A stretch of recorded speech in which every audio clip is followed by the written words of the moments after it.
పుట్టినది కాదు. శత్రువులు మీ శరీరాన్ని పడగొట్టడానికి చేసిన ప్రయోగం. దీనికి మళ్ళీ మంత్రమే ఔషధము అని చెప్పారు. చెప్తే పద్మపాదాచార్యుల వారు నృసింహ మంత్రోపాసన చేశారు. చేసేటప్పటికే నరసింహస్వామి శంకరాచార్యుల వారికి వ్యాధి కల్పించిన వాడి మీదకి వెళ్ళారు. వెళ్ళేటప్పటికి ఈ వ్యాధి అటు వెళ్ళిపోయింది. ఈయన స్వస్థత పొందారు, ఆయన వ్యాధిని పొంది మరణించాడు. మంత్రము చేతనే రక్షింపబడ్డారు. అంటే ఆ స్థితిలో కూడా, అంత వ్యాధిలో కూడా సర్కోమా వచ్చినప్పుడు భగవాన్ రమణులు ఉన్నట్లు,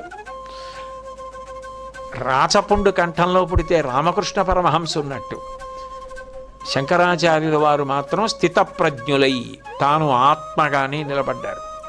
అంతగా ఆత్మానాత్మ వివేకమెరిగిన మహాపురుషులు. అందుకని ఆయన మహాతేజసే నమః అని కీర్తింపబడ్డారు. అది మామూలు